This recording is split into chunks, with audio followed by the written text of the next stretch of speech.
Yo, what's up? What's up? What's up, man? It's your boy State, man. State of the New York Knicks Podcast. I appreciate everybody who's tuning in so far. I appreciate everybody who's going to be tuning in. Um, the Knicks season is right around the corner, obviously. And it's not really too much Knicks talk to talk about. But what I wanted to get into after the Mikal Bridges trade, honestly, was the Knicks offense as a whole. Um, and the Knicks offense as a whole looks beautiful. When you have OG and Anobi, you got Mikal Bridges, right? And both of these guys, they both shoot above 40. Well, they both shoot 40% from three in both corners of the three-point line, right? Mikal Bridges last season, he shot 39%, I'm around it, or 39% from three. OG and Anobi last season literally was on fire, 40% from three. When you got those two guys, and then you got Jalen Brunson coming off a season where he averaged 28 and 7, shooting damn near 50% from the field, 40+% from three. Amazing season. You got Julius Randle, another guy who's capable of shooting 40+% from three. That was evident in the COVID season. You got Dante DiVincenzo, another guy, just broke the Knicks single season record literally for most 3 point makes in a season, right? The Knicks, the last couple of seasons, our offense, under Thomas Thibodeau, the offensive rating in 2020 was 110. We was 22nd in the league. Points per game was 26. Assists per game was 29th, right? As we progress, that you get a guy like Jalen Brunson. Jalen Brunson first season, the Knicks actually broke their all-time record for, Knicks offensive rating in a season. One of the best Knicks offense all time. Something beautiful that you like to see in this modern era.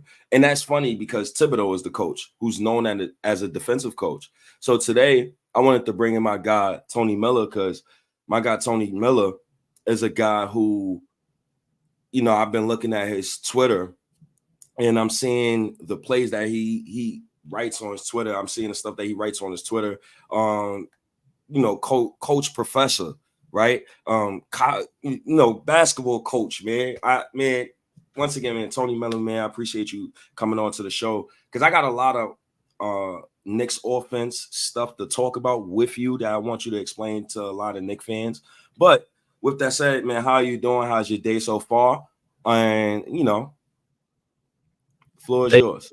Day has been good. I actually today had an elite camp that we hosted on campus, so we had a lot of potential recruits there today and made some offers, and so kind of gearing up right now for our college basketball season. And excited to get that going here just in a couple weeks. Been thinking more about the upcoming year and some adjustments, some of the things even that you and I had talked about, and some of the things that you were showing me that the Knicks have been doing. Just thinking through about what we're doing, refining maybe some things, what we need to keep from last year, what we need to change, and so really getting revved up for this season. Excited about our season, and then also the NBA season that's right around the corner. And when you saying change stuff within the offense, why do you change stuff going from season to season? If you don't mind me asking. Yeah, for sure. No, I there are a couple of different types of coaches that are out there. I think there are some that are always seeking that. I don't know that they're always going to admit this, but there is this almost this ghost that they're chasing, that they think if we run this different kind of offense or make this adjustment this year, that it'll get us more wins. And it's not that those things maybe won't improve your offense overall, but especially on the offensive side and how the game has changed in the last 15 to 20 years and how it's really started to trickle down to the lower levels. You're seeing more positionless basketball, and I know everybody knows that terminology, but I don't necessarily know that they understand the implications of what that means in regards to the execution of the offense. Offense is one of those things that's super interesting just because you can identify what good offense looks like.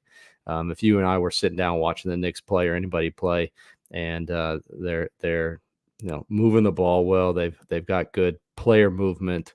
we talk about, man, their offense is really cooking tonight.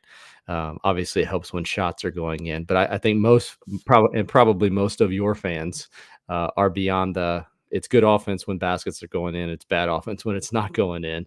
But if I were to say, okay, so you say that's good offense, what does that mean? I think sometimes a lot of people would have a hard time describing exactly what's good about the offense outside of what I just described. I think that's the age old has been ball movement, player movement, and spacing, right? We always talk about elements of good offense. And it goes a step further than to when I say to you, okay, now teach a team to do that. And that's where it can sometimes become tricky, even for professional coaches. I think it's not that the professional coaches can't do that. It's just that the great ones and the teams that have great offense are able to do those three things that I just mentioned at an elite level. And I think that's probably what you're wanting from the Knicks, and what every Knicks fan is hoping is that those things continue to improve. And obviously, at the end of the day, we would love to, as coaches, we love to think that our offensive systems are the things that are going to win us more games. But if we're honest, it comes down to the Jimmies and the Joes. And fortunately for Knicks fans, you've got some even better Jimmies and Joes that are coming in. And so the combination of, yes, offense and schemes is important, but at the end of the day, the players have to be the ones that execute those schemes and then make the shots in order to give you a chance to win.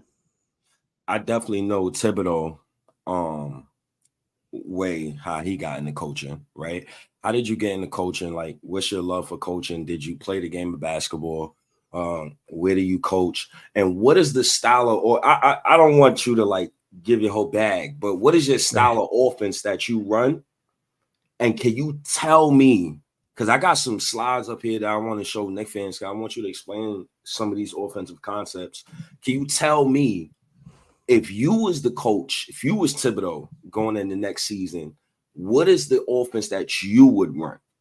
Sure. So I have been coaching at the college level for the last 12 years. This is year 13. And I played at the high school level. The college that I went to didn't actually have intercollegiate sports, but I had a love for coaching and kind of hooked myself to people that had been in the game and really studied the game, and then got the fortunate opportunity to be a part of the program that I'm with right now. And that role has transitioned over the years. And you mentioned the education at the beginning. I'm actually a college professor that oversees and teaches sports coaching to people who want to be coaches. And so I've had the fortunate opportunity of not just being able to coach on the court, but also talk about it and teach others. And I think that's improved my ability to understand the game, to teach the game. Um, and so those two things have gone hand in hand, and I've been very fortunate to be able to do both of those, and they've kind of pushed me knowledge wise about the game. And as far as my offensive journey, probably about 5 years ago is a year before COVID. So this kind of transition from and basketball has changed, right? We talked just about the trickle down effect, but traditionally, historically, when we think of basketball here in the US, a lot of it was influenced by football coaches. And so we run certain plays and we score off of those plays. And now the game, though, more reflects a soccer game than it does a football game. There is a pace of play. There's mastering of space and execution of, like you said, cuts, and understanding those things and how to use all of those things to your advantage. And the NBA game has changed a lot. It's pulled a lot from the international game. You've seen more coaches in the NBA that are now from overseas, or at least have assistants from overseas. And so for us, for our program, we've tried to just where we're at and the kinds of kids that we recruit, and we've tried to be at the forefront offensively. And so I spend a lot of time stealing from professional leagues and try to understand their systems. And so this idea of playing more out of concepts than what I was referring to with playing plays and running a play. And what happens when the other coach on the other side, who's getting paid a lot of money and knows a lot about basketball, is able to take away your play. And so the two actions that you had that you thought that you were going to score off of, you can't score off of them. What are you going to do? Well, because of shot clock and just overall pace of the game, you can't just pull it out and run a new play. So this idea of being more of a concept based offense. It's what every NBA team. They still have quick hitters. They still run plays, sidelines, out of bounds plays, come down the floor. Most teams you're going to see are going to script at least the first play or the first couple plays of an NBA game. But once that thing starts moving, they're just playing out of concepts, and it's the ability to string together concepts. And each team personnel is different. And as we'll see tonight, a lot of the Knicks offense is personnel driven, and um, that person primarily being Jalen Brunson, where it starts a lot of times as your point guard. And I think we saw even that last year in the NBA Finals with how the Mavericks played with Luka at their point guard position. Their offense was drastically different than the other teams that they played along the way to get there. So just being always personnel driven, but not this just switching every year just for the sake of switching. You do have to have a system, and I think what most coaches are doing now is that concept based offense. And even at the college level, like coaches are taking concepts and stringing things together in order to create their own offense rather than what we've done traditionally where, I run flex offense or I run motion offense or I run swing offense. Now it's concepts, and each coach's version of that concept offense is different. You see that even with Tom Thibodeau and what the Knicks are doing. So what is the Knicks doing exactly on offense? Because the last 4 years, off the top of my head that I know of, we run a lot of ISO. That's one. Two, when it comes to a guy like Thomas Thibodeau, it seems like we're always dead last in like assists per game, assist total, assist, just literally assist everything. So one of the plays that I would like to look at that you definitely spoke about, and specifically, I believe you called it hold on, got it right here. You called it a slob play, right? And I would love for you to explain what a slob play is. I'm gonna put it right next to us right here so Knicks fans can actually see what the hell I'm talking about. But when it comes to a slob play, what is exactly going on in this play? And let me start from the beginning, right? So right here, let's start from right here, literally. What do you see? What are you looking for right here at this play out of this timeout? Like, what are you looking for? Because you see Brunson. It looks like Brunson, he's about to go set the screen for iHeart. I believe so. I'm just going to go off the guess. You see Julius Randle, he's on the other side of the free throw line. Who is that? Is that my young boy Quickly? Yes, that is my young boy Quickly. He's in the corner three. He's trying to get open. So what do you see right here from this play, and why do you call it a slob play, to be exact? Yeah, so this is a sidelines out of bounds play. So slob, if it's out on the baseline, we just call it a blob. Some will just call all out of bounds plays just OOBs. So this is on the sideline, so we call it a slob. And a lot of times you'll see teams set up in some form of a box or something with four sides because there's only four players that are on the floor. So all they've done is they've kicked the player out to the corner instead of having two guys on the elbows, and then two guys on the block to start. And most of the time you'll have a big who's standing where Brunson is and sets a down screen. So it goes down the lane line and sets a screen for the point guard to pop out. This time they've switched and moved those guys around. So they actually inverted it and set the screen for the big to come up. Now, what you're going to see here is what most NBA teams are doing. So how in depth do you want me to get with things? Yo, honestly, can you get real in depth? Because it's a lot of things going on in this play, right? Sure. So the first thing that annoys me personally as a Knicks fan, and I like the nitpick. iHeart is wide open, like literally wide open. He can literally sit down and have a picnic if he wants. So, what is his thought process, and what do Tibbs want him to do in this moment? Because obviously, I'm not a coach. I don't know what the hell is going on. So I'm getting annoyed on my couch. We got couch coaches. Yeah, sure. I'm a couch coach. So typically on your out of bounds plays, they're running a set play. So there's not necessarily always a lot of I read the defense and just he's not looking for the shot because he's running the play. So we call these a lot of time ATOs. What happens either after a timeout or after a dead ball, that's when you're going to see one of these set plays. I don't know if there was a timeout before this, but the dead ball situation allows them to call a play. And so what you're going to see is them run most likely something like 2 or 3 actions. And then after the 2 or 3 actions, if they don't get a scoring opportunity out of it, it will just flow into their half court offense. What he's doing right now is they're about to set up what's called, we just simply what the NBA will call a zoom action. And in this zoom action, they'll either have some sort of pin down followed by a handoff. Sometimes it'll be on the other side where it'll be a handoff followed by a pin down. So go back, rewind that. What he does here, what Randall does here is actually he reads it. And so this is a setup for freeze it right here. So what they're trying to do is what I just said. You can see him start to move down to the corner to set the pin down.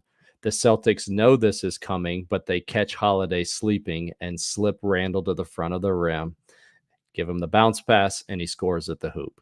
This is most likely a set play. I'll say that it's a lot of times we'll run things like this where we will run a zoom one time down the floor. So out of the sidelines, out of bounds play, instead, Randall would actually go and set the screen immediately, followed by the handoff. He gets the ball. He's able to drive it with space and score with 2 shooters, Hart and Brunson, on this near side of the floor. And then the next time down the floor, we'll call the same thing or at least line up in the same way. The defense thinks the same thing is coming. And instead, when they try to be one play ahead, like Holiday was there, we'll make one little small adjustment. And like they did here with Randall, they slip him to the front of the rim. He gets the pass and he scores. So most of these are just set plays that a lot of times they'll have some sort of package where they'll have several plays that either they start out looking the same because of the alignment that's out on the floor, or they'll have an action that always starts the play, and then they'll have adjustments based off of it. This could very well have been as well a read that he just had. We teach our players, you have your guy, if your defender jumps above you, then you immediately back cut, burn cut them, something like that. But yeah. So I got I got another play right here, and thank you. Can you real quick, I want you to explain a 45 cut, please. Sure. Thank you. So if you have a guy that's there over on the wing, 45 cuts, teams will use them in different scenarios. A lot of times they happen in Princeton offenses. So those of you that know the Princeton, if you don't, we're talking about a guy at the elbow, typically 2 guys at the top, 2 guys down at the wings. Ball's thrown into the guy at the elbow. He gets over to a corner. And a lot of times in Princeton stuff, you end up with 3 guys. 3 guys on the wing. So there'll be like a guy at the top. Let's say where Hartstein is. Well, go ahead and enter the ball because it'll give me a chance to at least explain it and to run it just a second more. A sec. All right, I got you right now. And pause it. Okay, just pretend right now that like Hartenstein at the top he's at the top. Right. Hart's on the wing here. He's not standing on the wing, but if he were standing on the wing, and then you have a player in the corner. Well, a lot of times teams will, based off of what happens, let's say Brunson, who has the ball right now, he rejects this double screen that's happening up here at the top. So instead of coming off of it, he starts to drive baseline where all that space is. That will typically trigger a 45 cut, not in everybody's offense, but that defender there who's guarding Hart will a lot of times be looking at the basketball and they will 45 cut that guy straight to the basket. 45 cuts happen other times too. It's basically when you're running a diagonal cut across the floor rather than necessarily running the traditional basket cut where you're just running to the front of the rim. Wow. Thank you, yo. Because I'm like, yo, what the hell is a 45? Because listen, I watch a lot of basketball. I'm not really good with a lot of offensive concepts. Sure. Right. This is why I'm glad like you're really explaining it. In an offensive set specifically like this, right? And I'm going to continue to play while I speak. Where would you like to see? And I'm gonna pause it right here because this is perfect for me, right? Where you want to see OG Anunoby and Mikal Bridges at in a set play like this? Or can a guy like Julius Randle initiate this kind of offense? And you see where Brunson has the basketball at? Can Randle have the basketball at that spot? Can Brunson be spotting up on the other side of the court where Julius is at? And with the center position, I guess is going to be Mitchell Robinson. I guess Mitchell Robinson is in that little dunker spot area. Sure. So just go back just based off of our 45 cut because I'll answer your question based off this. If you could run it back, yeah, right to where that is. Click it. Okay. Okay. So the 45 cut is go ahead and run it and then pause it when I tell you and stop. So Hart is making that 45 cut. Do you see him run through? Yes, he And now runs he's through it, running to brings the his far man side. across. Okay, part of the reason why he's running there, remember I said that most offenses now are just concepts that are being strung together. So the players are literally reading what's happening, and what's happening is more than just I read my defender. That's kind of like the old school thought process. I read a defender and then that triggers what happens. That's only part of it. It's also where is the basketball and how is the basketball, we say the basketball talks a lot. So Brunson was dribbling at Hart. That triggers Hart to make that 45 cut through. And now you have all of that space that Brunson can attack. And the thing that you said at the beginning that just, I think, again, you need to understand kind of why the stats are happening the way that they are. If I read it right, the Knicks are 29th. We're 29th this last year in assists. But the No, thing that that was from oh, that might be. So let me get that information for you right now. I have it right in front of me. Make sure, because I don't want to give the wrong information when it comes to the Knicks this season. So let me scroll down here. The Knicks assists per game 24.4. Yes, they was bottom 5 in the league last season. 1,998 total assists. They was sure. bottom 5 in that as well. Okay, so one of the things that you need to what I like to do is look at stats and then let's like kind of like go back a little bit. Sometimes we talk about even reverse engineering. How did we get to that, or how do we want to improve that next time? But I think one of the things that you need to be aware of is the fact that Jalen Brunson's usage rate was 4th highest in the NBA. And so when you have somebody, and that's just kind of the nature of how he plays as well, is that he is going to dribble a lot. He's got the ball in his hands a lot, but he also uses that dribble to get to places on the floor. For instance, you see him a lot getting the ball to the paint, either making a play for himself like he did right there, or as he gets to the paint and starts to post up and dribble, he's drawing the attention and the eyes of other help defenders, which is actually setting up other guys on the perimeter. And I would have to think that he's a high IQ player. Being able to get to the paint, post up, dribble, pound. We call it the Barkley after old Charles Barkley. But the more he does that now, help defenders are going to have to make a choice. They're going to have to say, are we going to go in there and help here on this guy? Or are we going to leave a guy, like you said, Mikal Bridges, who's shooting he's a career catch and shoot guy in the high 30s, like 37, 38, and his numbers have just gone up. Well, there is a difference between some of the guys that the Knicks had. It's not that those guys, they were bad last year, but now it's going to put defenses in a predicament to decide, do we want to help out on this guy? And some of the clips that you're about to show based off of what you and I talked about before, they're going to have to decide on his drives. Do we want to step over and help on this drive and leave a 40% catch and shoot guy in the corner there? Or do we want to just hope that the guy who's guarding him is able to slow him down? They're not going to stop him, but slow him down. And I think that's going to help both sides. It's going to help Brunson be able to score more in the paint, and it's also going to be able to help improve the Knicks 3-point shooting. So I don't know if I answered all your questions there, but now you definitely did. And then now here's another play, right? So in all of these plays, this is why Leon Rose has been a godsend. I've been complaining a lot about Leon Rose. I will admit that throughout the years, but at the same time, Leon Rose made a lot of great moves. So now I'm looking at Quentin Ntilikina and I'm looking at RJ Barrett. I'm thinking of Mikal Bridges. I'm thinking of OG Anunoby. You're a coach. You see Mitchell Robinson in the dunker spot. You see Julius Randle on the other side. What do you want to happen here as a coach? If that's Mikal Bridges and OG Anunoby. Now, what I believe happens on this play, RJ Barrett, shout outs to my guy Ritz. Everybody from Twitter, man, you guys are great. You guys are wonderful. Shout outs to Knick fans, man. I appreciate y'all tuning in. Shout outs to the chat, man. I appreciate you guys that's tuning in as well. I believe that RJ makes a so now I know I kind of know the terminology now. I believe RJ makes a 45 cut under the rim. But what would you want? How do you want this play to end?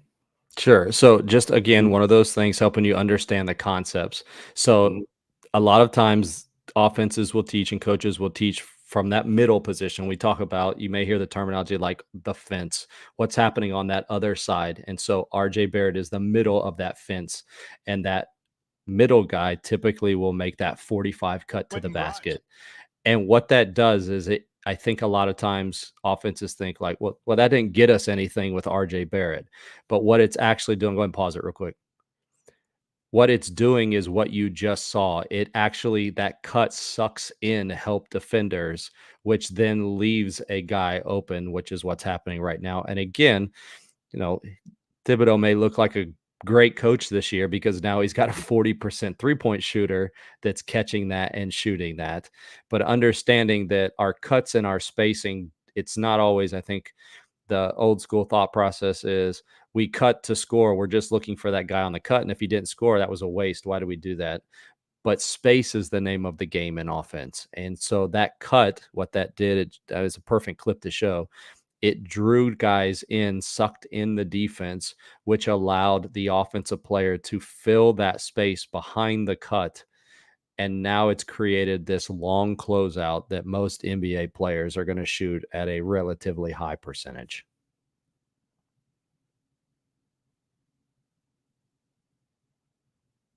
So now, as you can see on this play, what develops on this play? And how did Quentin Grimes get that dunk per se? So it's all about, like I said, creating long closeouts based off of the space you created. We sucked in the defense. There's a lot of space there. He can either catch and shoot that, or it's about attacking closeouts. So we're either catching to shoot it, or with a guy now running full speed at me, it's going to be very difficult for him to get planted, turn, and then contest the drive. So it creates not just a scoring opportunity from three, but if he doesn't feel like he's comfortable shooting it there, or there's a space for an opportunity to attack, they're able to put it on the floor. It's all about creating long closeouts. I mean, the NBA is totally, we space to give us opportunities. That's part of what I was referring to at the beginning when I started talking to you about positionless basketball. I think when we say positionless basketball, a lot of fans think just jack up a bunch of threes. And the threes are created by spacing the floor and drawing help defenders in, which now allows the ball to be punched out so that we are able to shoot against these long closeouts or attack it again. And that's what I was referring to with Brunson, even Randall here. The old school was we throw it into a big, we let the big go to work, or people send help and then we throw it back out and we get shots off of that. But now you're seeing teams post guards like Jalen Brunson, and the same effect happens where people are brought in.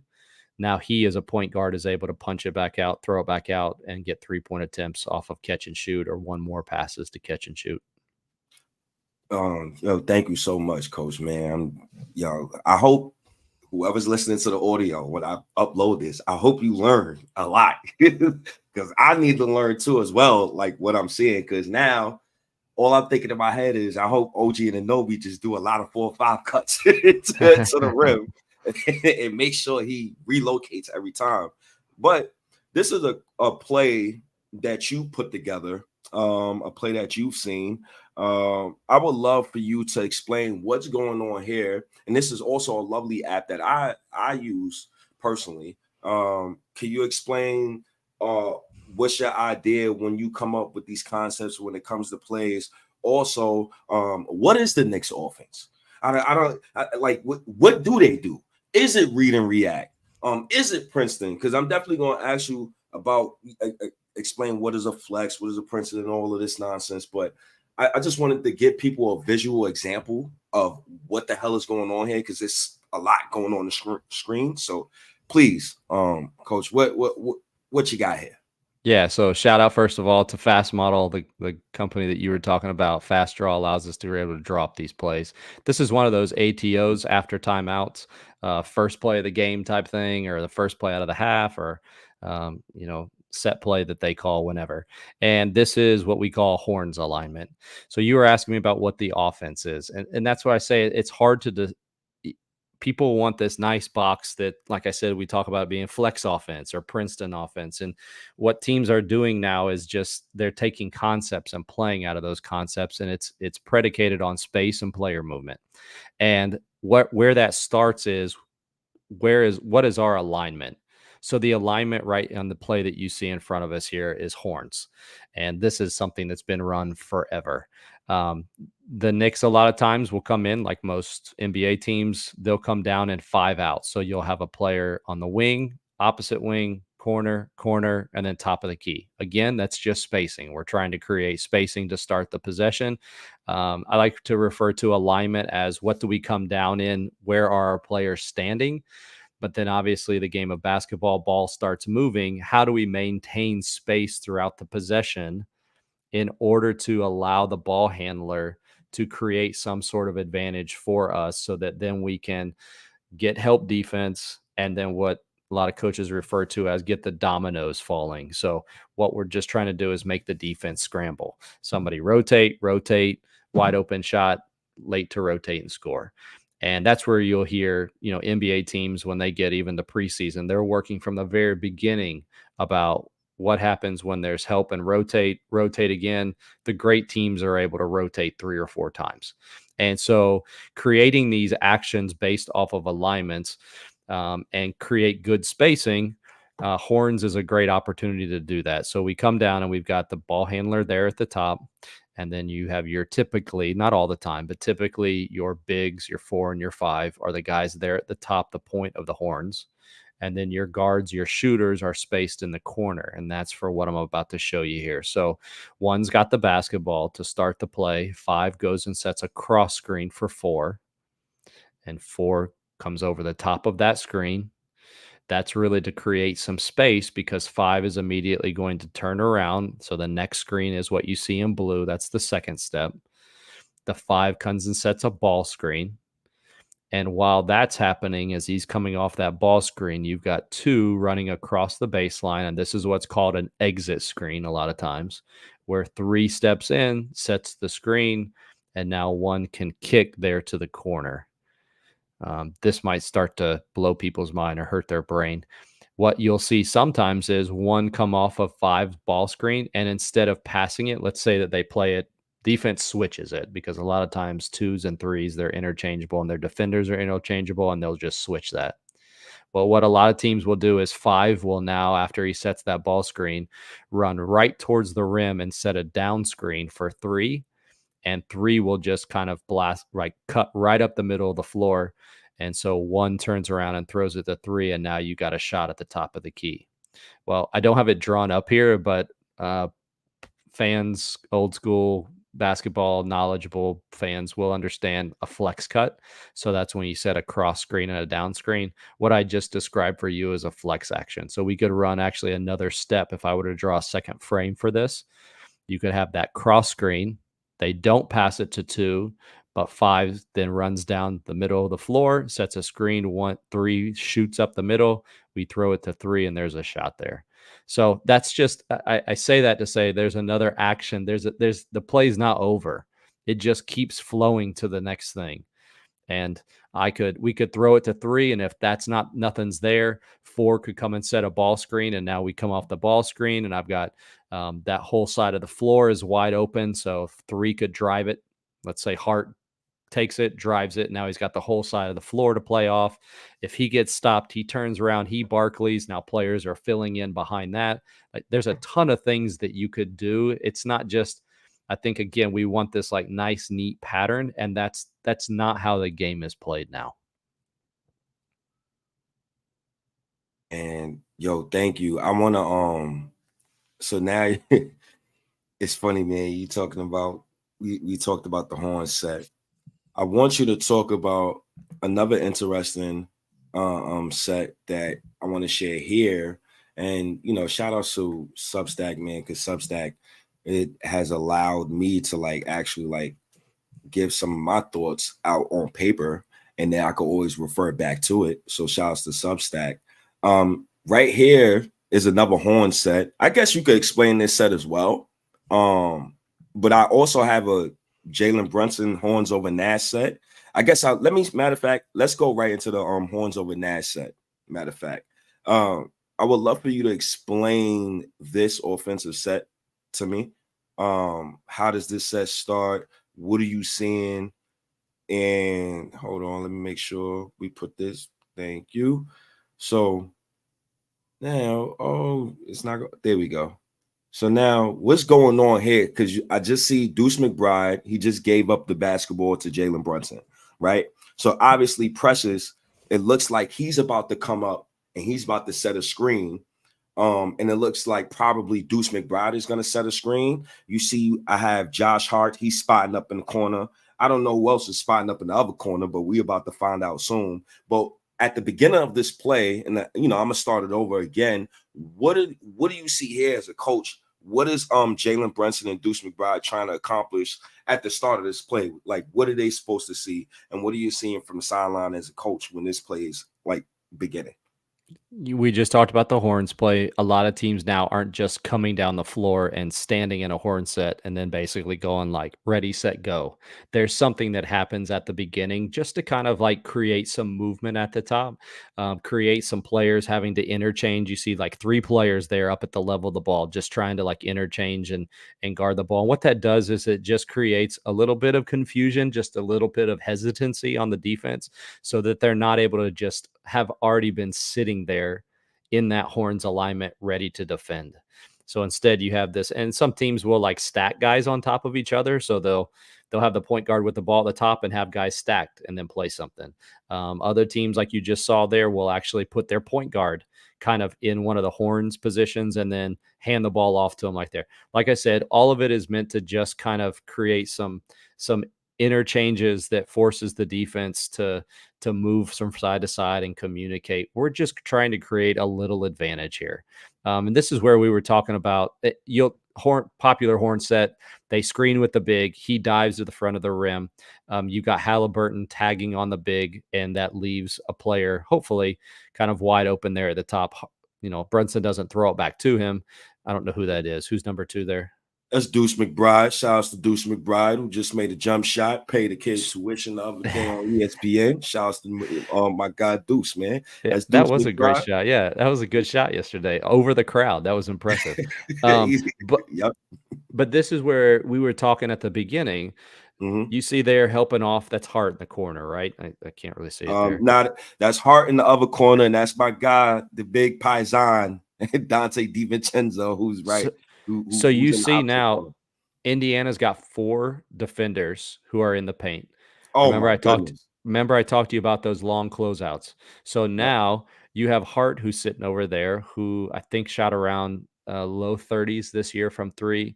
Mm-hmm. However, you need to be careful as a fan. I think, like sometimes, or as a coach, we're thinking differently.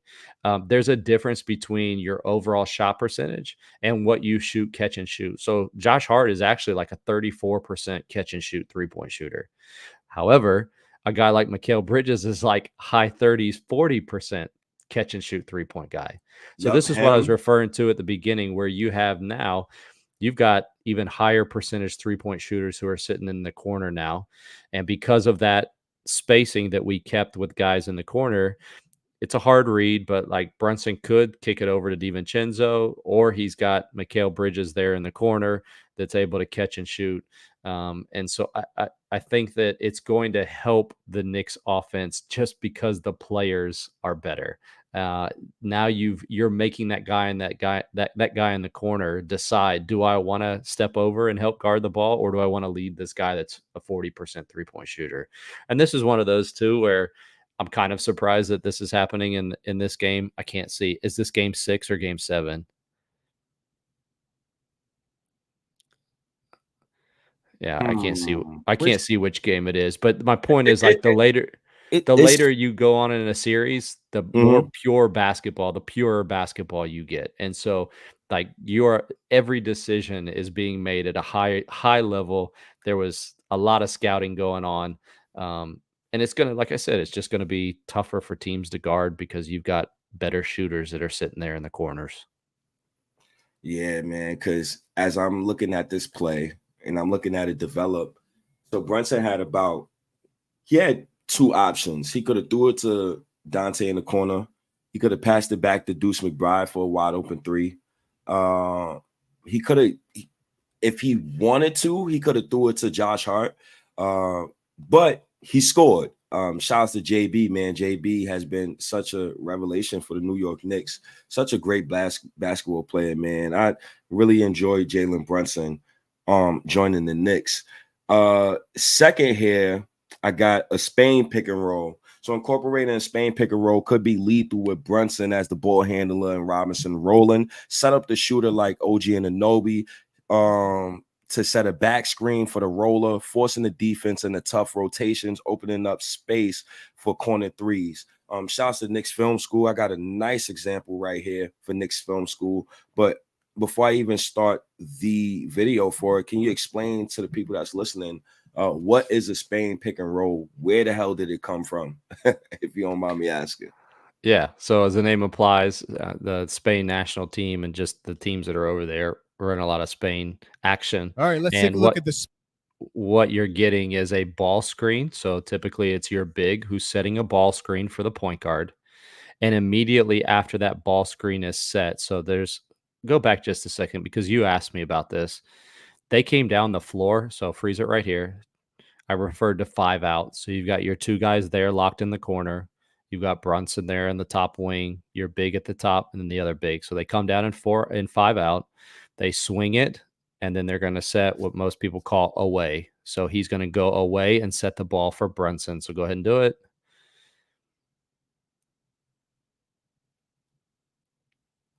And immediately after he gets it, he turns and flips it. But if you look on the far left, you see the guard coming up out of the corner who's going to run right up the gut and screen the ball screens defender. So you have ball screen that's happening here, immediately followed by a back screen.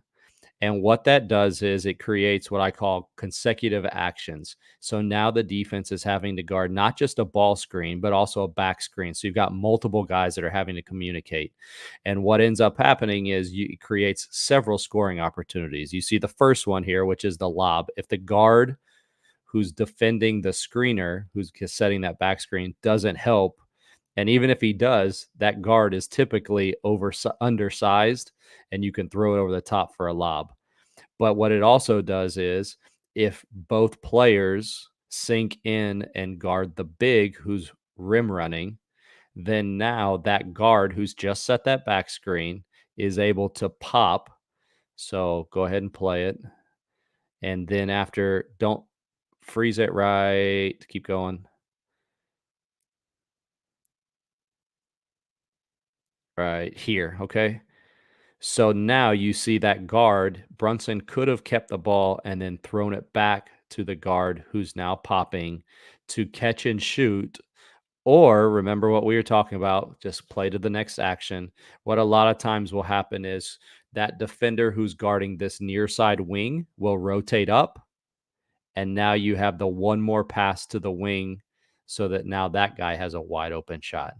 So again, it's just about creating advantages and making the defense get into rotations to create open shots for maybe a guy 2 or 3 passes down the line, but we're trying to get that defense and help rotations. So this very next play, as you can see, Grimes hands it off immediately to Julius Randle. I've seen this play like a million goddamn times because obviously I watch the Knicks all the time and I watch the games probably twice all the time. But with a play like this, what is developing? What do you call this set? What is developing? What are the type of screens that you think they're about to run? Or, I just let it play. But what are they trying to accomplish right now, the New York Knicks, with Jalen Brunson and Julius Randle, and why did Grimes specifically hand the ball off to Randle, and what was he trying to accomplish with that? Yeah, it's usually just to get into spacing, so you're not gonna have, like, Randall bringing the ball up the floor a lot of times. I know he can sometimes, but, and this will typically get into what we were talking about, kind of like Princeton type stuff. Again, the Knicks don't run Princeton offense, but they're running things with that big at that elbow, and so they throw the ball up, and now you get that ball screen immediately followed by the back screen, so it's just another way to get into Spain action, and sometimes these, like the handoff that you just showed, it's not that like the handoff is going to create an opportunity to score. It's just a way to move the defense, to move somebody to a different position, to actually set up what's coming next. And so we're just shifting that. When they handed the ball off on that side of the floor, what happened is everybody else jumped to the basketball because we were all taught that in like elementary school. If the ball's on the near side of the floor, everybody steps over and plays help defense and get into a help defense rotation. So now the defense comes over to that side of the floor. Brunson gets the ball back. That ball screen is coming from the backside. They get a ball screen and it's able to go into Spain action. Yo, hold on, because go hand the ball off. Play it just for a second for hold me. on. Let me go back. That was that was like, oh, bam, bam, bam, bam. Hold hand the ball off right here. So he hands the ball off and then freeze it. Right. So boom. Hand the ball off. He hands the ball off. Stop. Okay. Look where all of the guys who are defending not in that two-man action are. You've got the low man with 2 feet in the paint, which is where he's traditionally supposed to be in help defense. Yep. You've got Caruso. He knows Brunson's getting the ball back. So most will have that guy like jump to the basketball. Well, it's not that Julius Randle's trying to score here. There's an action that's about to happen. Brunson's going to get the ball. It's all in an effort to give Brunson the ball so that he can receive this ball screen that's coming from behind the defense. Another way, it was just trying to disguise something that's happening, so it's making it harder to guard rather than just coming down and setting the ball screen where everything's able to be seen by the defense. They're able to see what's coming. It's just some false action, some false movement to set up something that's about to happen. So the ball is about to be passed. Ball screen comes. Now the guy who handed the ball off comes right up the gut, sets the back screen. There's the help defender, the guard who's going to be stuck guarding the big. They switch it. The defense actually does a good job. They know what's coming here. Caruso jumps out. They switch that screen. But now look at what you have on the ball right now.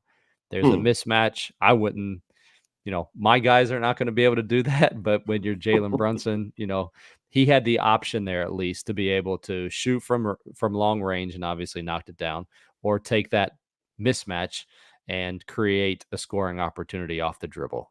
Again, same thing, just kind of like some false action. Ball screen is coming. Back screen is coming. That's what that giant BS meant. Back screen. Throw back. Now you have that long closeout. Look, the big, because bigs typically they hedge or they go into drop coverage on ball screens and then they rotate back to a guy who's rolling to the front of the rim. That's the advantage you have with Julius Randle. He doesn't just roll to the front of the rim. He's a stretch guy. And so he pops. Now that big who is just attempting to help guard the ball screen has to close out. Bigs aren't great at sprinting at a guy on the perimeter, and Randle gets a wide open 3-point attempt. I'm not gonna lie. Randle already had a season where he shot 40% from 3. That was during the COVID season, one of the fakest seasons of basketball that I ever seen. But that's a story for another day. With plays like this, would you, and you're coaching the Knicks roster, would you have Julius Randle play the 5 exclusively a lot this upcoming season to try to open up the paint? Because a lot of us Knicks fans, I think the biggest issue with the Knicks right now is the clogging of the paint, and will Thibodeau go modern? And when I mean by go modern, I'm just talking about like having Randle play the 5, you put OG at the 4, you put Mikal at the 3. With a play like what we just showed, and that you just explained, Do you think Thibodeau will incorporate Randall at the 5 next season, with the understanding of the modern NBA, or will Yeah, stick to his guns? yeah, no, it's another one of those where like it's not necessarily just like is he willing to do modern basketball? It's what kind of matchups does it create on the floor? When you make those changes, it keeps us from being able to do certain things, and it also allows us to do other things. And so when you're playing with those four guards, like you just said, you don't have that big guy that's just sitting down there in the paint. And that's one of the things that I was referring to with a guy like Jalen Brunson.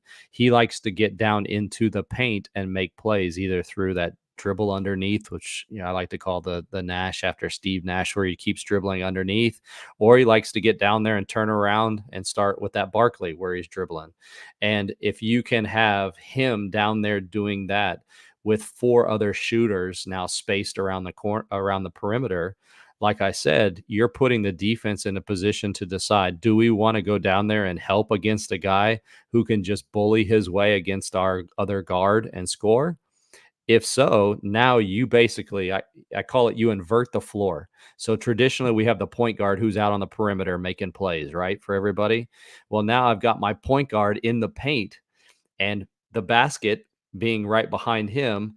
The defense has turned their backs now on all those guys that are there on the perimeter, and somebody's going to be open. And that's where, like we were referring to with like the 40 cut, 45 cut. So now I've got four guys on the perimeter who can all shoot it. So one of those guys makes a 45 cut. I guarantee you another defender who's not guarding that 45 guy will at least like take a step to stunt at that guy. Well, what does that lead to? Now it allows that guy's man to be even more open on the 3-point line. So what you're asking me is it what is it going to generate additionally now for us that we don't traditionally get? But you have to think about, we've spent the entire night talking about offense. I have to think about the other end of the floor too. Like how are you going to be able to defend? Is there going to be a mismatch for them now on the other end of the floor? So that's the hard part about it. You have to coach both sides of the basketball. As an Mm-hmm. offensive guy, I'm always thinking, how is this going to benefit our offense? The coach is like, well, what's it going to do for his defense? I don't care. I'm just thinking about the offense. A head coach has to think about both sides of the ball. But I think the better answer to that is it will create different opportunities for us if we play with that smaller lineup. But you saw that even in the playoffs, deep into the playoffs, a couple times. Some of the teams went with their smaller lineups. Even the Celtics went with Porzingis at the 5, who I know is traditionally at a 5, but that's a big guy that can shoot it from deep. And that allowed them to be able to do some different things because they had that threat from all 5 positions to be able to shoot the 3. So, matter of fact, let's talk about it. The Knicks defense, a lot of drop back coverage.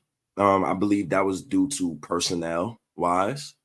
If you had OG Anunoby and you had Mikal Bridges and you had Mitchell Robinson, a guy who averaged 1.7 steals, I believe, before he went down. He was top 10 in steals. He was top 10 in offensive rebounds. He was actually 1 point led the league in offensive rebounds.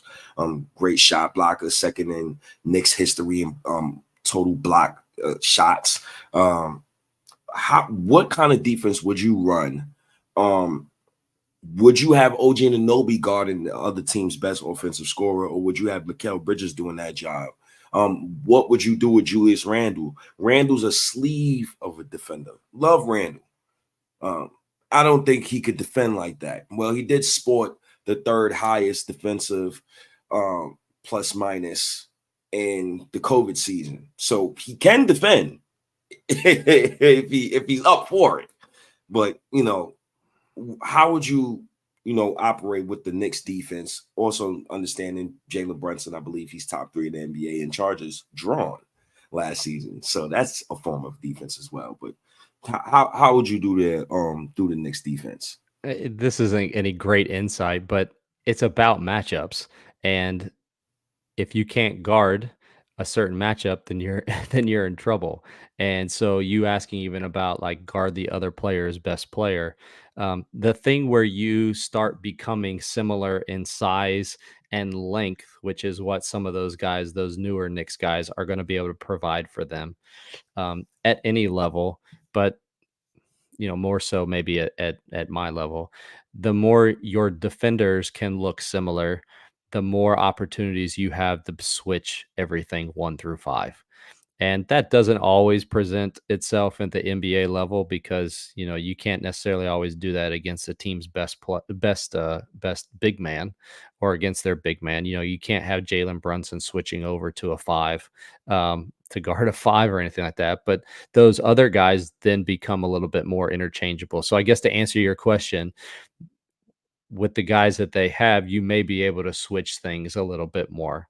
And that doesn't necessarily always work, like we saw with the Western Conference Finals with the Timberwolves and the Mavericks. Yeah, You can't have Rudy Gobert guarding no. Luka Doncic, but not everybody's Luka, right? And so it from night to night it varies. One night you are facing a Kyrie Irving, and the next night I won't say anybody's name, but you're facing somebody who's not Kyrie Irving. You know what I'm saying?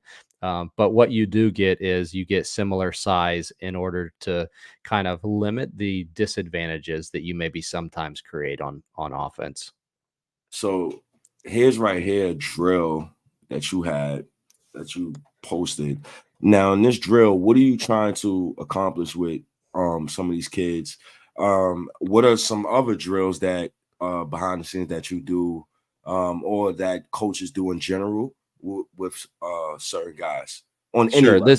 This is just like a two-man workout. I don't know that I necessarily be doing this with a full team workout, but at the Mhm. college level, we're not just practicing with them at 5-on-5 or with our 15-man roster. We've got individual small group workouts that we do with guys, and so they'll come in pairs sometimes, or three men at a time, or up to even like 6 players at a time. So we play a lot of one-on-one. We play a lot of 3-on-3. This is just a one-on-one. It's one thing to drive in and finish a layup, and I've got different finishing moves. Like, cool, but can you do that against live defense?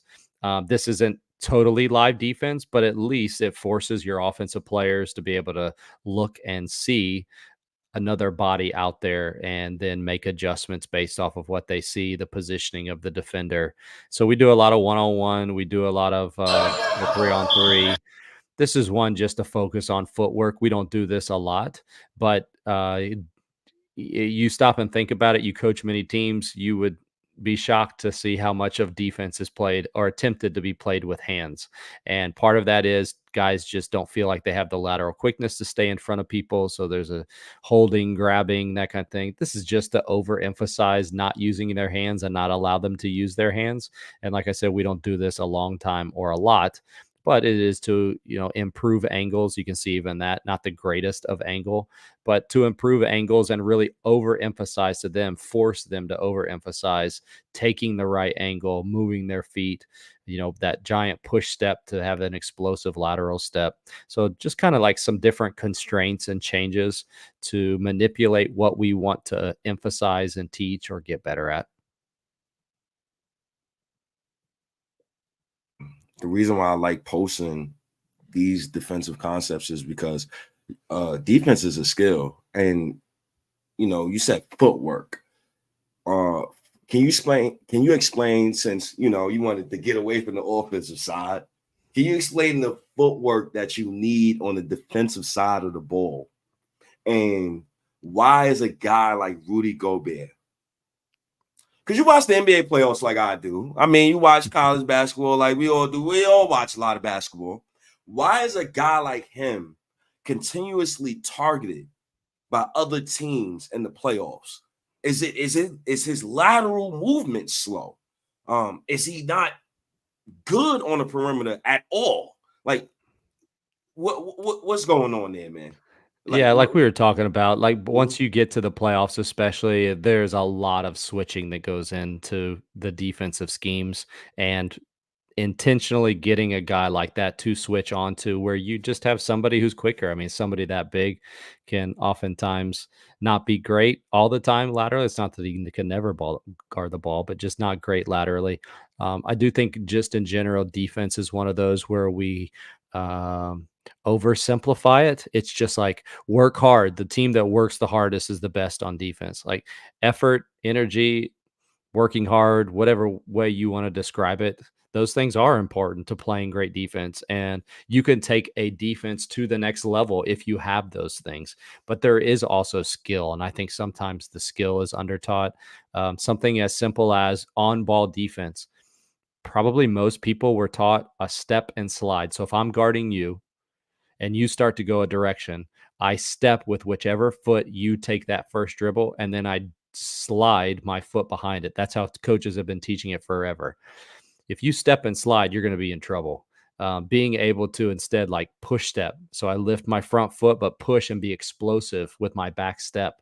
Something as simple as that can improve your ability to stay in front of the ball. Taking a great angle. What the clip you're showing right now, being able to anticipate and beat a guy to a spot to either draw a charge, which is very difficult now in college because charges don't happen a lot with the way that the rules have changed. But being able to beat a guy to a spot, anticipate a dribble, get your hands on the ball. Deflections have become, I think, even more important. Just having not just having active hands, because again, I think we oversimplify that. It's not just waving your hands, but it's like anticipating with your eyes and with your mind where a ball is going to be either dribbled or passed. Um, so much of the game, both offensive and defensively, is made with it is executed because of your eyes. Where are you looking? Being able to look and then anticipate what's coming next, or like we were talking about on offense, being able to look and see where the ball is or where it could be going next and where I need to be next in order to maintain space.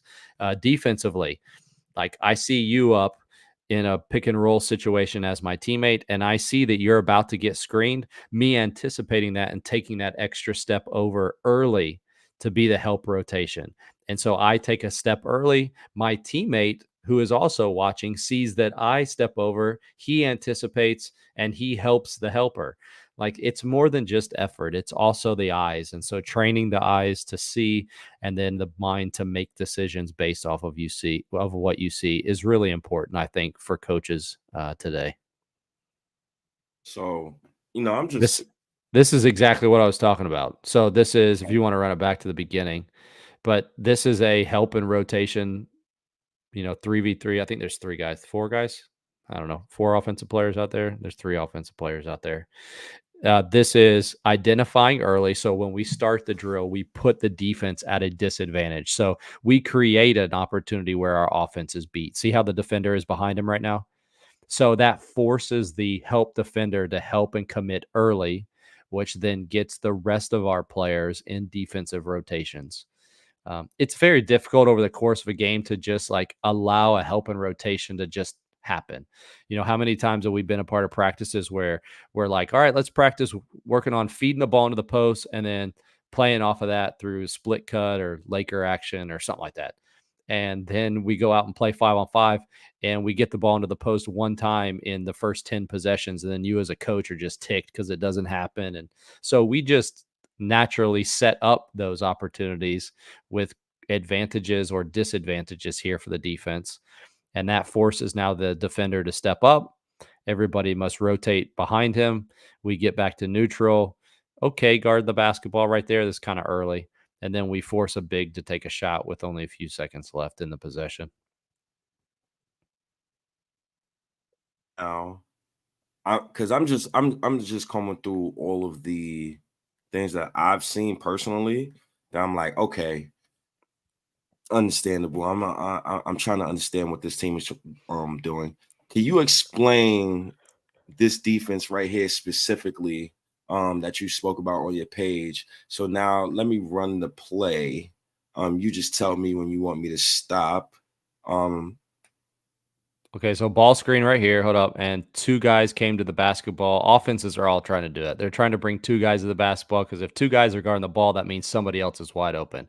But what that does is it forces the defense to get in the rotation. So you see now the guy who was guarding the far wing as he comes off this ball screen, he has to step up and guard the guy who did set the screen, which triggers the next guy to rotate. Now, hold on. You go back there. I don't know what these guys' shot percentages are, the guys on Richmond here, but the guy who jumped out in the passing lane was trying to take away the pass to the corner. I would guess that guy's in the corner is a better shooter than the guy who caught the ball, as evidenced by the fact that that guy put the ball on the floor. And so now he's driving to the basket. Somebody needs to step up, but we got four guys that kind of commit, but don't really commit. Over helping and then not helping are like epidemics in the game of basketball. And that's what we were talking about. Remember the clip that we were talking about where all four Pacer guys were in the paint? Yeah. And if I remember correctly, Brunson still scored a layup off of it, right? Yes, he did. So like that's fake help. That's fake good defense. Like somebody get in between the ball and the basket. You don't have to take a charge, but like get in between the ball and the basket. And I feel like if you commit to something like that, it triggers the rest of your defense to commit to something. But when nobody really commits to anything, you end up with some guy driving right down the middle of the lane and making a layup. So who fault usually that is? And is that the center's fault? Is that the guard's fault? Is that the forward's fault? It's difficult. Most teams are going to teach like the big guy to step over and pick up the basketball at the lower levels, because typically the big guy is the one who's left sitting underneath the basket, guarding somebody else who's sitting underneath the basket. But it's different now, as we were talking like modern basketball. If you got five guys out on the perimeter, the help defender traditionally is whoever is the lowest man on the weak side. You're seeing teams do things differently even now to attack help defense, but that's a lot of times who it's going to be. So now let me bring up another, nice little defensive set, a simple box set against a 2-3 zone defense. Please explain this, because these pictures like this, regular person, you look at this, you're like, what the hell is going on here? What is going on here? So this is like a double stack against a zone. So you see I have the X1 and X2 are typically like the two guys at the top of a zone. Okay. And then the bottom three guys, X3 is guarding the basketball. X5 is responsible for kind of like underneath the basket-ish. And then X4 has the weak side. And so typically against like an inbounds play like this, a zone will start compacted. And then if the ball's thrown out, then it starts to kind of like expand and take away that shape. So what we're really forcing to do is, we want the dive with 4 and 5. So as 4 and 5 dive, X5 is like, they want to take away that 5 so that he can't get the ball. And X4 is trying to take away 4 so they can't get the ball. And then 2, who's stuck on the outside of the offensive players, allows for 3 to come right down the middle of the lane and catch a lob over the top and finish at the front of the rim. That's one of those where like you can't come down and run it every single time, but you can a lot of times get away with a play like something like this, like the first time, or if a team hasn't seen you before, that kind of thing. So that's why you usually want when I was telling you early on, we were talking about having a package of plays. I would have like 2 or 3 plays that start with players standing in these spots, but they don't run to these same spots all the time. So you'd kind of be able to hide it in your package of double stack blob plays. Remember, baseline out of bounds is a blob. So we'd run this in our double stack package. So, man, most people, you're not thinking like a coach necessarily, because you're just not a coach. So you're not thinking like, I've got a package of plays. They see plays and they're like, oh, that's cool. Let me put that. If I'm ever a coach, we're going to run this. Defenses are smart too. So being able to disguise and hide things and make it look like one thing, but then change it up.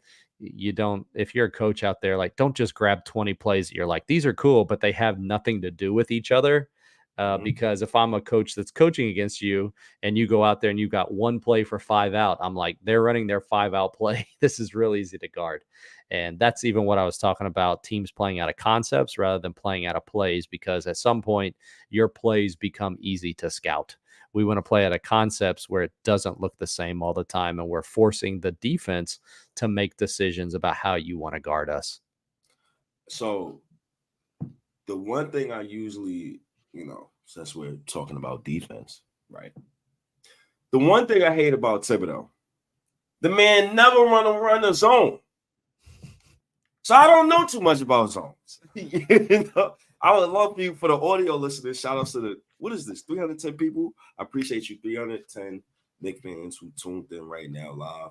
Y'all mean so much to me. I love you guys. Y'all mean so much to me. Shout outs to D Block. Salute everybody to this community. No, D Block, salute you too, brother. Appreciate you, man, for pulling up, man. I hope y'all learning a lot, because I'm learning a lot as well. Just going back to it. We're talking about defense. Can you explain the different zones? 3-2 zone, 2-3 zone, 1-2-2. What's the other one? It's another one. I don't know the other one, but the basic zones that everybody knows. Can you explain each one, please? Yeah, so different levels will have or use different zones. I'm not really a zone guy. Having Why said not? that, we started playing a zone last year. Mm-hmm. However, the knock against most zones are they think of it like the way your a middle school boys girl or girls team would play. Like there's dudes just standing there or girls just standing there, and nobody's really playing defense. But somebody in the stands, mom is yelling hands up all the time. Like that's not really playing defense. Playing defense. And I do think it shortchanges kids developmental wise as far as like learning to guard the basketball and that kind of thing. So that's the knock against the zones. The zones why typically most are going to use it is they're playing at the lower levels against a team that can't shoot from outside. So we're just going to pack guys standing in the paint and make you shoot over the top of us. You're going to miss, and the numbers are going to play in our favor. We're going to win the game. I get that.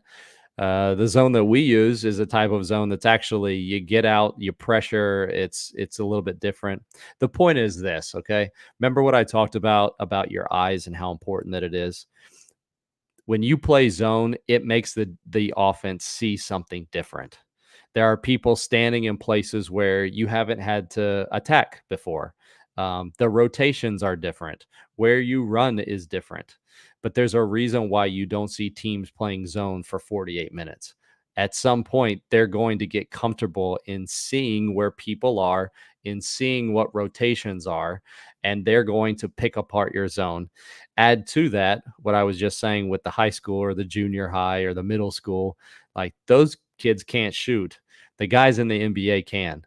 And so once they start reading, figuring out the zone, making that zone shrink and then expand and creating gaps and cutting people to spaces, they're going to start just basically causing your defenders to spin in circles and you're going to get killed.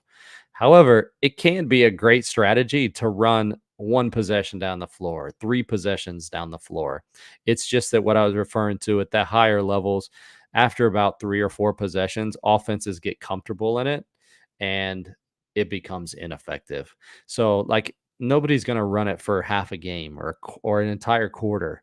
If that's the case, like you're just a really bad team with really dumb players. Like that they can't make the reads, they can't make the right decisions. But like I think it's a great. We'll use it from time to time out of a timeout. So we'll have been playing man and then come out of there's a timeout that's called, and we'll come out of the timeout and run a zone. And I'm not kidding you. Maybe it's just we play against from time to time some dumb players, but I've literally had offensive players just throw the ball out of bounds. And it's not because they're dumb. There's just like miscommunication. They haven't planned for this. They didn't. I love doing it like late game scenario or end of quarter or half or something like that. And there's 10 seconds left and the other team decides they're going to call a timeout and run their favorite play to end the half. And so they call a timeout. We go to the huddle. They're ready to set up their favorite man-to-man play. And then we come out in a 2-3 zone and they're like, oh crap, we didn't. And then the guy burns another timeout. Then we come out in a different type of zone or a different. And so the different zones, obviously guys are standing in different places. And so it's designed to take away either either take away different kinds of shots or just make different looks for the offense. There are downfalls to every zone, but there are downfalls to your man to man too. So it just kind of like what you want to take away. Some of it's personnel driven. What can we do? What are we good at? Um, some will trap in certain types of zones, and that can be personnel based or whatever. So there's a lot of decisions that go into it. It's not necessarily just an easy decision all the time. When it comes to like zones, me personally, I would love for Tibbs to run a zone sometimes. The reason why is because, if we're getting bombed from three and you want to continuously have drop back coverage, I don't think that works all the time, right? I also believe that Tibbs should be switching. Now, here's a play specifically because we're talking about the zone and these guys are running offense. Can you explain to me what is actually going on here, both on the offensive side of the ball and the defensive side of the ball? Because it's so much that goes on the court that I wouldn't know what's going on. So defensively, these guys are in the zone. What are they seeing here? Shouts to Miami Heat and the Sacramento Kings. Um, Obviously, Jay Crowder, he's a great three-point shooter. I don't know who the goddamn guys on the other side. That look like a my career mode player. Who that? Tyler Hero? I guess this Tyler Hero. You got who's this Kelly coming up with the screen? That's Kelly Olynyk. Kelly Um, Olynyk, yeah. so I got my guy Kelly coming up with the screen. But what is going on here? Both sides of the basketball. If you don't mind explaining, please. Yeah, this is a 2-3 zone. So you got the two guys at the top and three guys at the bottom. And what you're going to see most every team do. I think we think lower levels like offense against the zone, swing it from side to side, get the ball to the middle. Well, that might work against a junior high boys team or girls team, but higher levels, a great way to create some open shots is by screening the zone. And anytime you screen the zone, what they're trying to do is outnumber the defense. So right here, when there is that screen in the middle of the floor, you see the defender who's on this near side here is going to have to pick up the ball. So we've got that guy guarding Hero. And then you have down here in this near corner, that outside defender has to guard two players. So they're outnumbering with the ball screen these two defenders on this side of the floor. And what you end up with is the Hero comes off the ball screen, throws the ball up to Crowder. The defender closes out, and then he one mores it to the corner because the defense is outnumbered, and there's a wide open shot there in the corner. So screen, Olynyk dives to the front of the rim. That occupies the defender there in the middle, his attention, and that poor defender here on this corner is left deciding which player do I want to guard. That's what I'm saying. It becomes it after a time or two down the floor, every offense has its kind of go-to play, and it doesn't have to be something very difficult. Their goal is just to outnumber the zone somewhere. That might be inside, it might be out on the three-point line like we just saw there, but they'll usually screen to create some sort of disadvantage outnumber scenario, and you end up with a wide open shot, and that's usually at the end of the zone. I have a question for you about specific players on the New York Knicks. Shout outs to OG and Anobi, a guy who I nicknamed him Paper Man, a guy who we just paid, $200+ million. But at the same time, he deserves his goddamn money. He helped the Knicks win 50 games, even though he was hurt in the playoffs. How would you use OG and Anobi defensively? What is the scheme you would specifically write up for him? Or you can answer the question in a way of, what do you think Tibbs is going to do with him next season now that we have Mikal Bridges in the building? Because I think Mikal Bridges is a way better defender than, Dante DiVincenzo, even though Dante DiVincenzo was top 10 in the NBA in deflections. He also averaged a steal per game. So shout outs to Big Paja, Dante DiVincenzo. But how would you use OG and Anobi on defense? Yeah, I mean, like 6'7" players, so really good size, able to guard multiple positions. That's one of those where you because you are positionless doesn't just mean on the offensive side, right? It means on the defensive side as well. And so what you were saying, you'd like to see more switches.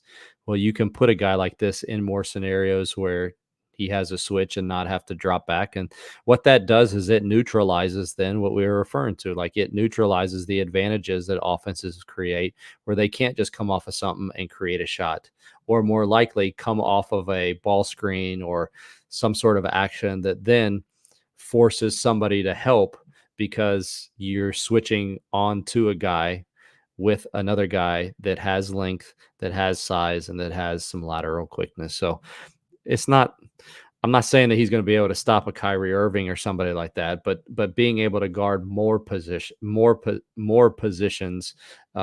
is going to be advantageous in regards to limiting the number of advantages that are created.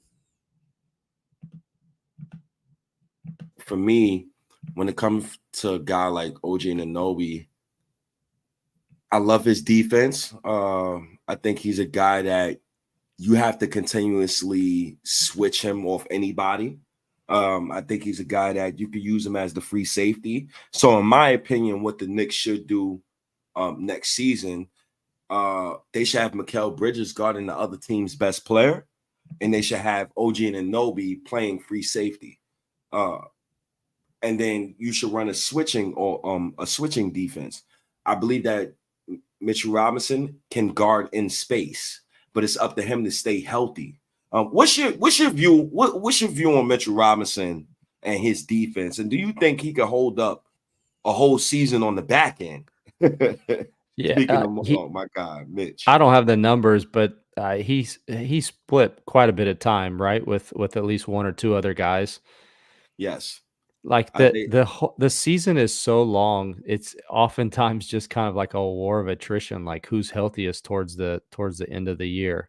And that's where you're always like nervous when they do get rid of guys. What is this? You get the big name guys, but what is this doing to our bench? And that second unit, being able to have somebody, because he wasn't always in the first unit, was he? No. So Mitchell Robinson, he used to come off the bench. He came off the bench for Enes Kanter. Right.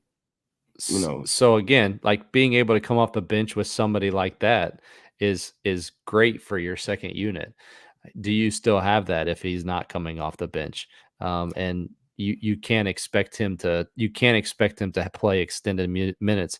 This isn't like NBA 2K where you turn off all the tiredness settings and like you can just play your best players, and then if it doesn't work out, trade for the best center in the league. Like that's not real life. So yeah. Nah, I don't believe that's real life. Mikal Bridges. What's your view on Mikal Bridges? Do you agree with the Knicks trading 5 first-round picks for Mikal Bridges?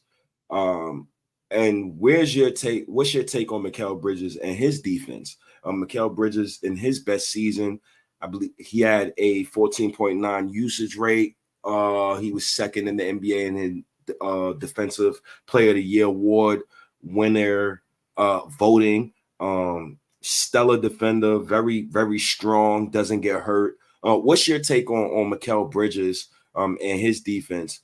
What would you do with him defensively on the New York Knicks? And you know, I said I will put him on the other team's best offensive scorer.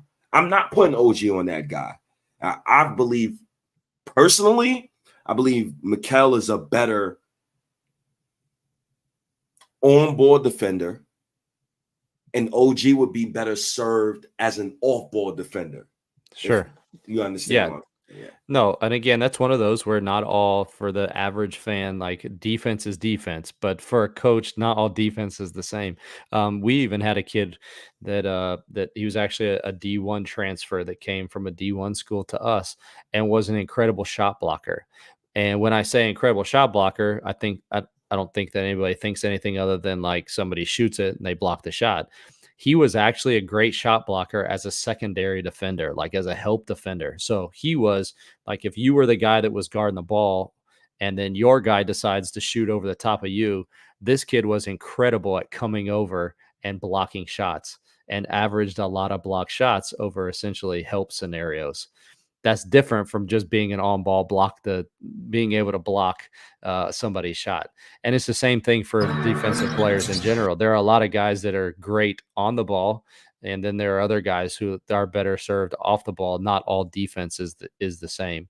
And I think the other thing that you're saying, which is accurate, this this league is guard driven most part. And so being able to have a guard defender like Mikal Bridges, I mean, even those of you that are watching, like it blows my mind every time I see it. Like the length of this guy's like arms and his ability to just bother shots, not necessarily block, not necessarily get his hand on shots, but being able to move his feet, stay position wise in between his man and the defender, being able to get his hands on loose balls, and then like you said, being able to have somebody like an OG Anunoby who's able to help out and alter shots and get his hands on loose balls and deflections and that kind of thing.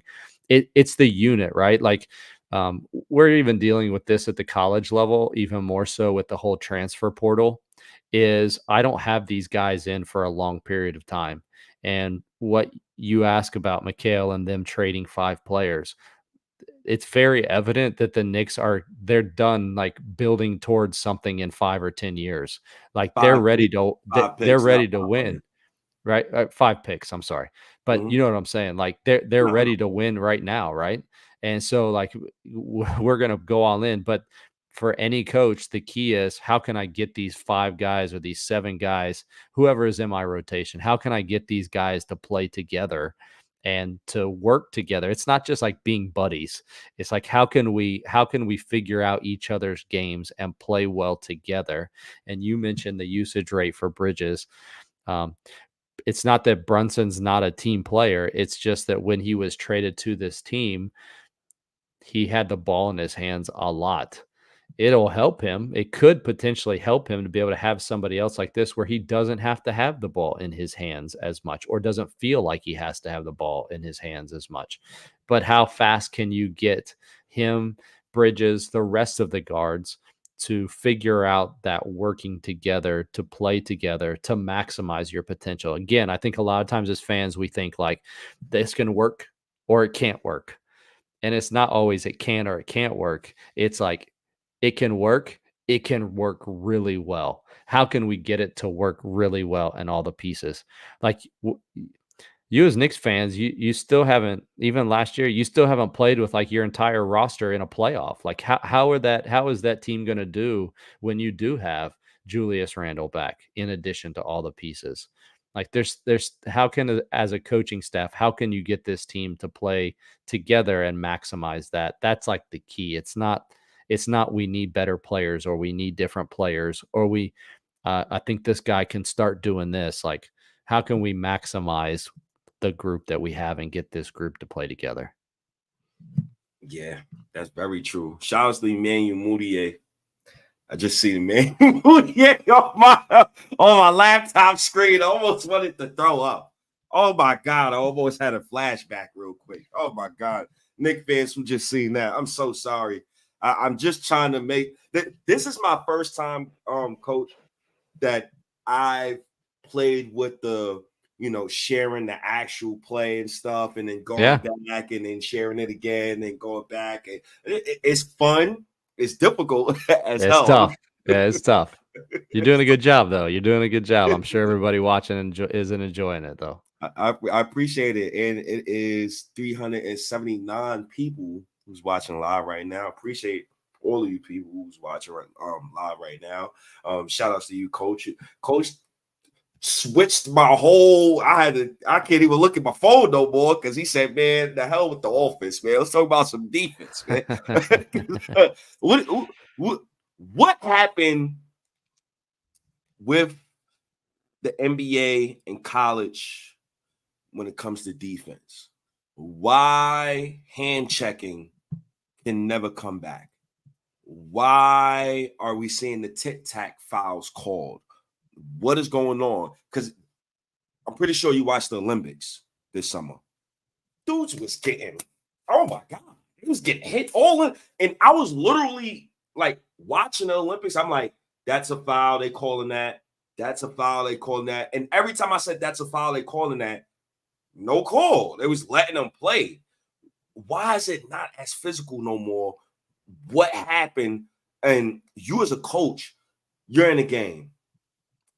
Do you want it to be physical? Or do you want the rest like as a coach, do you want your players to muck it up a little bit and say the hell with the refs? Or do you want the refs to, okay, guys, let's chill. You're a little too physical. Let's not get hurt and stuff like that. How do you feel about that? It doesn't take too much of a expert to know that the two games are very different, the international game and the NBA game. And it's probably in part because of what the NBA wants their product to look like. Most people will quote the scoring aspect of it. Um, I think it's more so the entertainment component of it.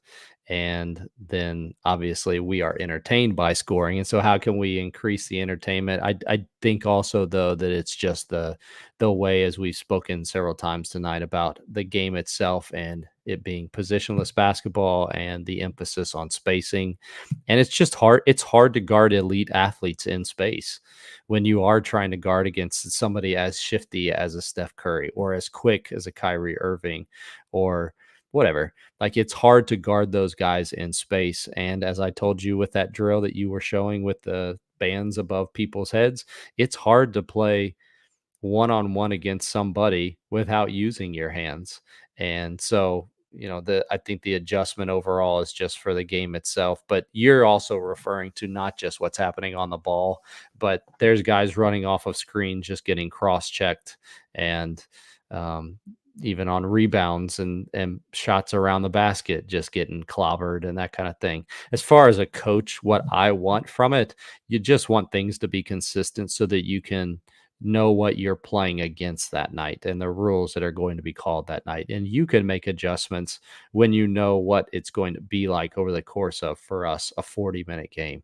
But it's difficult and becomes frustrating to the coaches, to the players, and not very fun for people to watch when you have inconsistency and one thing's a foul on one end and then it's not in the second quarter and that kind of thing. So I think the consistency kind of overrides, do I want it physical or not physical? All the old OGs and the old heads, like, they want it to be like the Pistons and the Knicks where people punch each other in the face and that kind of thing. But the reality is that, like, the game itself, if you go back and watch those games, don't tell me that that was an aesthetically pleasing game to watch. Yes, Like, it was. I want to see no, people get no, kicked in the it's head. like everything else. I'm not saying that there weren't aspects that you enjoyed. That's not what I'm saying. I'm saying that, like, the game itself, it it wasn't. I went back and watched something, and like, I was just watching for like the spacing on the floor, and they're all just like huddled around each other. It was awful.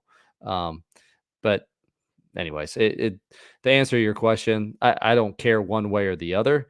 I think people would enjoy either kind. It's just that, like, the consistent. I mean, everybody loved the Olympics, and I think enjoyed what they saw, especially in that final game. It's just the style of play that's played and what the product of what the league executives want. So, um, shout outs to you, Coach. Shout outs to the 388 Knicks fans who's tuning in right now. Appreciate you guys. Right here is some of you Knicks fans' favorite season, the COVID season, right? And I paused it specifically right on this spot because it shows how connected the Knicks defense was that season and what I'm looking for. You as a coach, what is going on right now in this still shot right now? And what is the players on the defensive side of the ball? What are they trying to accomplish here? Yeah, you taught this in elementary school, but being able to see your man and the ball, and what I was referring to earlier with the being able to anticipate what's happening next. So the low man is there. I think that's Taj, maybe, who's ready to Yes, step Taj. over and help if need be. When you have a guy that turns his back, that's usually the key for a player like a Derrick Rose, like a quick guy, quick hands. You start spinning, that's an automatic come over and try to steal the ball, get a hand on it. But you also see help the helper, a rotation up the floor in order to be able to get a deflection on the ball. So rotates up the floor, hand on the ball, deflection. Quigley is able to anticipate it, but then also get some help from Rose's deflection, is able to pick the ball off. And now you're able to go. It's 5 guys. It's exactly what the screen is showing. It's 5 guys that are connected, that are moving together, that are adjusting to the ball constantly and always staying between their man and the basket, providing help, active hands. And defense leads the offense. You referenced the USA team. Like, there were times where it was painful for their offense, but they started getting deflections and getting out and running, and it happens. The fueling of the offense because of the defense that you play. It's just something that happens psychologically, but it becomes difficult to play offense if your defense does not show up on any given night. The two sides of the ball are more connected, I think, psychologically than people think about. What position on the basketball court is most responsible for the defense? I'm thinking that the way that you're answering it, you're asking me about like position 1, 2, 3, 4, 5. I think Yes. it's I think it's I think it's the guy guarding the basketball. Any of those positions, being able to contain the basketball and guard the basketball. If you can't guard the basketball, you are forcing a teammate to come give help to some degree. And as soon as you force your team to give help, you are putting your team defensively at a disadvantage. And offenses are too good. They will exploit you being out of position, either through a cut or through a shot or through a drive. They will make you pay if you can't guard the basketball. And we do a couple of drills that are on my Twitter account that, I mean, every time sometimes I'll post the same one. I can get the same 1v1 drill to go viral every single time I post it, because coaches know if you can't guard the basketball, you can't play, because you are completely screwing your team and are going to cost. Your inability is going to result in more than just your guy scoring. How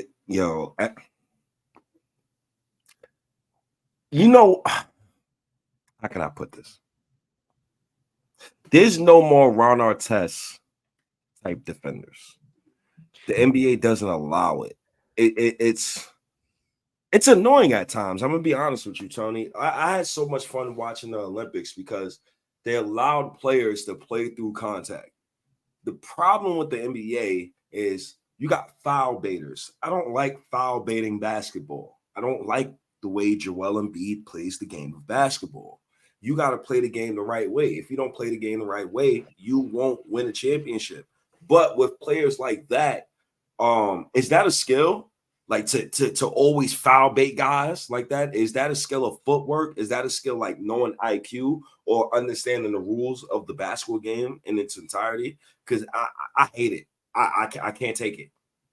There's a friend of mine who he's done some like writing for Pacers and that kind of thing, and we have these kinds of conversations. But the IQ of those players at the NBA level is incredible. What they are able to do, it's not just that they're big and fast and strong. Like, those are elite IQ guys for the most part.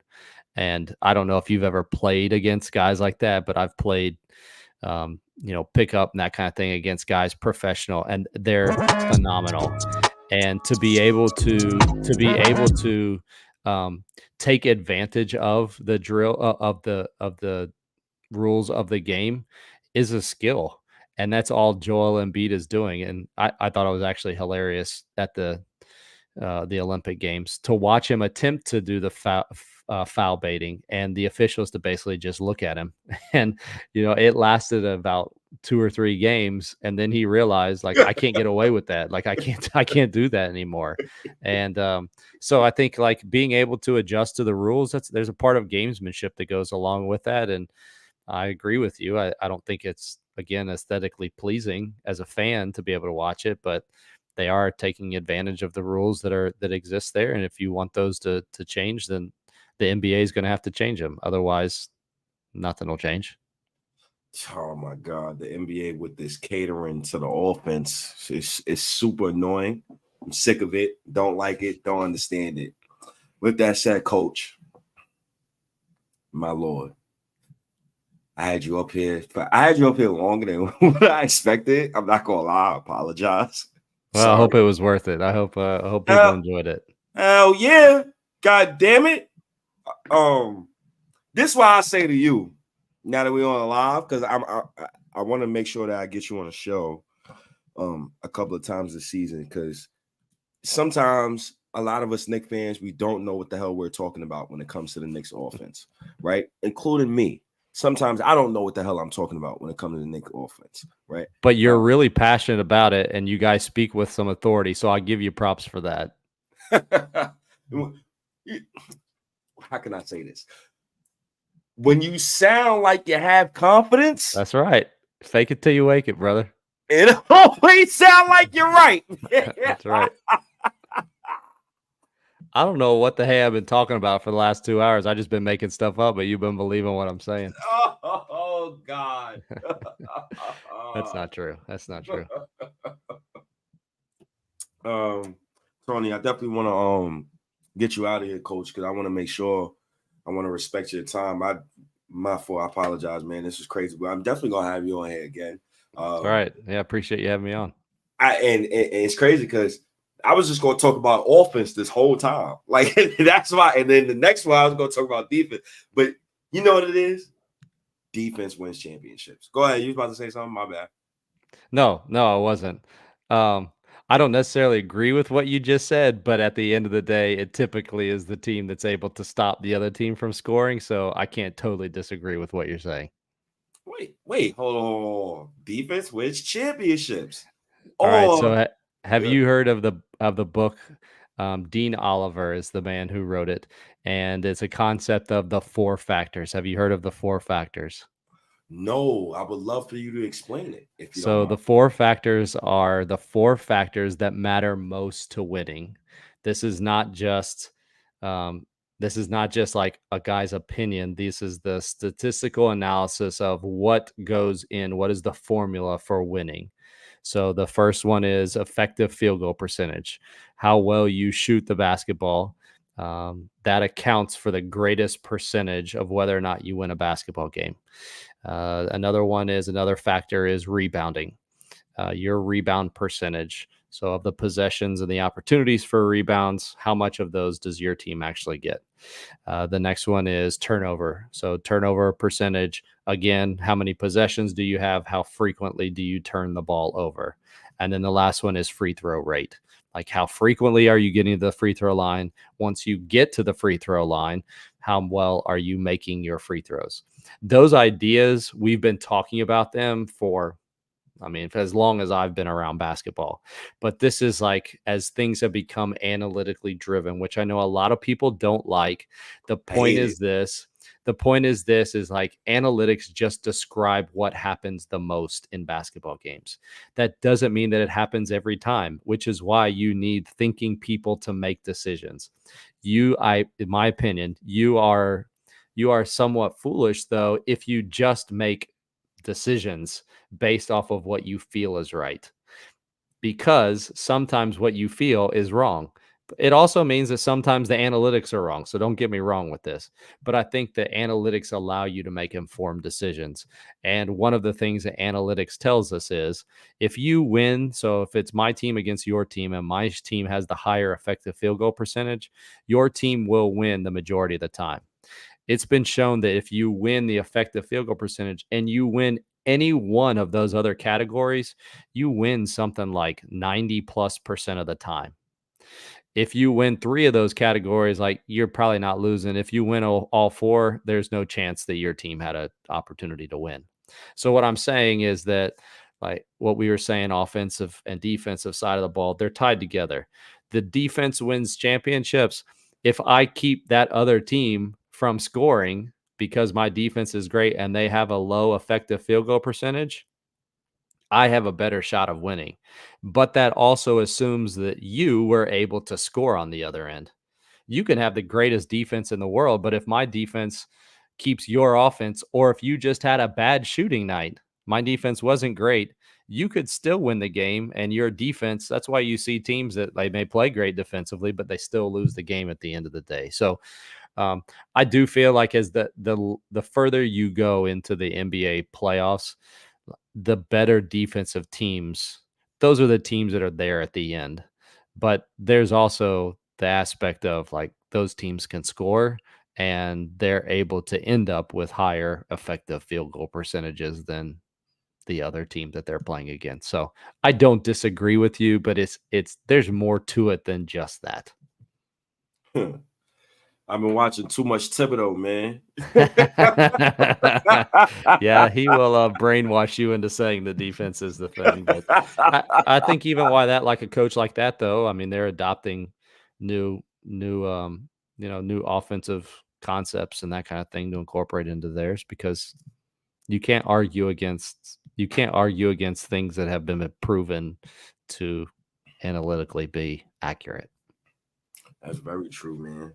So, Coach, man, I don't know, man. Offense, effective field goal percentage. We'll talk more about it. I'll have some more stats if I come back on here again. Nah. I definitely have we'll you back show on some it, more of man. that. No, I think that's important for like even fans to just be able to understand some of the decisions that are made. Because if you do have some coaches that, so I have some friends that coach NBA, and being able to develop those connections through the podcast that I have and that kind of thing has been cool, and it's allowed me to get to know some people in the NBA. And I have some friends that they do some of the player development and that kind of thing, and some of the coaches who are older are a little bit more resistant to some of the training methods and things that go into that, and it's kind of held some of their teams and some of their programs back. So I think as you continue to see, my age group kind of get a little bit older, and those in like their 50s get a little bit older, those people are more accepting of those things right now, that it'll change a little bit the way that the game at the pro level is coached. Yo, man. Coach, man, thank you so much for your insight, man. I want to make sure that people know where they could find you, right? I want to make sure people know where they could find your Substack as well, right? Because I read a lot of Substacks. I read a lot. I'm starting to write a lot myself. So let me show people your Substack, a quick timeout, where you can learn a lot of these offensive concepts, the Princeton Offense Edition, how to attack a box and one defense. We definitely going to talk more next time about certain offensive concepts, because I couldn't get into all of it today, right? Because we just, we chopping it up. We talking about the Knicks offense, but we talking about offense in general. But Coach, it was nice having you on the show. I appreciate it. I would like for you to let Knick fans know, and any fans know, where they could find you. Sports coaching professor, college basketball coach, basketball small-minded games, helping coaches become better teachers of the game. You're selling your own stuff, entrepreneur. Appreciate you, Coach, man, for coming on the show again. Make sure everybody go follow this man's Substack. I definitely shared it. I will share it again on the timeline.